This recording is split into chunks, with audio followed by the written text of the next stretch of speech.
Bismillahirrahmanirrahim. Baiklah teman-teman, mari kita bahas tentang trias politika ala Indonesia secara singkat di video ini.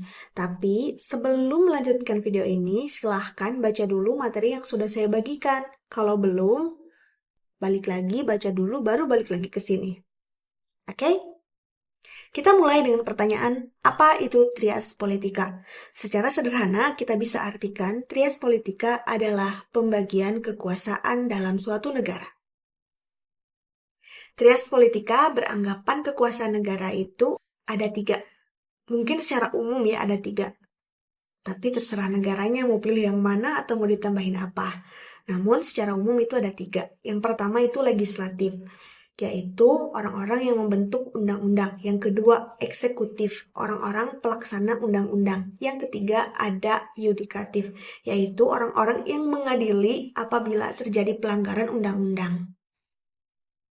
Nah, bagaimana dengan Indonesia? Di Indonesia sendiri terdapat 5 pembagian kekuasaan. Yang pertama legislatif, eksekutif, yudikatif, inspektif, dan konsultatif. Namun, terjadi perubahan pada tahun 1999 sampai 2022 ketika undang-undang itu banyak revisi, akhirnya pembagian kekuasaan konsultatif dihapuskan. Nah, kita bahas satu-satu.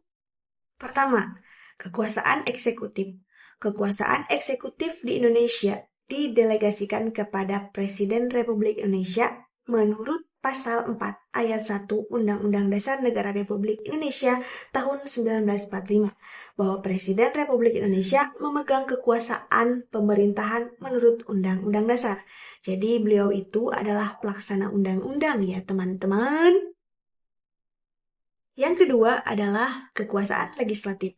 Kekuasaan legislatif didelegasikan kepada Presiden sendiri dan Dewan Perwakilan Rakyat, serta dalam hal otonomi daerah akan diberikan kepada Dewan Perwakilan Daerah. Hal ini tercantum pada Pasal 5 Ayat 1, Pasal 20, Pasal 22D, Undang-Undang Dasar Negara Republik Indonesia tahun 1945. Nah, orang-orang yang ada di dalam ini, yang barusan disebutkan itu adalah orang-orang yang membentuk atau membuat undang-undang, ya. Yang ketiga adalah kekuasaan yudikatif. Kekuasaan yudikatif didelegasikan kepada Mahkamah Agung dan Mahkamah Konstitusi. Hal ini tercantum pada Undang-Undang Dasar Negara Republik Indonesia tahun 1945, Pasal 24 Ayat 2. Ini biasanya ya pengadilan contohnya, atau kejaksaan contohnya, dan lainnya.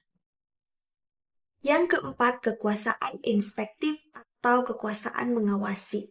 Kekuasaan inspektif ini didelegasikan kepada Dewan Perwakilan Rakyat berdasarkan Undang-Undang Negara Republik Indonesia tahun 1945 Pasal 20A. Kemudian, kekuasaan inspektif ini juga diberikan kepada Badan Pemeriksaan Keuangan tercantum pada Undang-Undang Dasar Negara Republik Indonesia tahun 1945 Pasal 23E ya teman-teman. Nah, tugas-tugas orang yang ada di dalamnya adalah untuk menginspeksi atau mengawasi kekuasaan-kekuasaan lain agar sesuai dengan Undang-Undang Dasar dan juga Pancasila ya. Yang kelima, kekuasaan konsultatif. Kekuasaan konsultatif sudah tidak dikenal lagi semenjak perubahan Undang-Undang Dasar ke-1 sampai ke-4 pada tahun 1999 sampai 2002. Nah, untuk apa sih trias politika ini? Pembagian kekuasaan ini tuh buat apa gitu ya? Ya idealnya supaya negara kita itu bisa lebih sejahtera dan masyarakatnya bahagia dan lancar-lancar aja gitu. Cari kerja gampang, hidup santai, enak gitu. Ya idealnya ya teman-teman. Kemudian kemana sih mengacunya nih para penguasa ini? Ngacunya kemana gitu ya? Mengacunya ya ke Pancasila dan ke Undang-Undang Dasar. Jadi kalau tidak sesuai dengan Pancasila dan undang-undang ya sudah itu get out gitu, masuk penjara dan diadili gitu. Begitu. Yang harus teman-teman ingat adalah Undang-Undang Dasar Negara Republik Indonesia terjadi perubahan sampai 4 kali dari tahun 1999 sampai 2002 yang mengakibatkan kekuasaan konsultatif tidak lagi ada. Yang kedua adalah acuan daripada penguasa ini atau kekuasaan ini adalah Pancasila dan Undang-Undang Dasar Negara Republik Indonesia tahun 1945. Begitu ya. Kalau ada pertanyaan silahkan komen di bawah dan jangan lupa subscribe.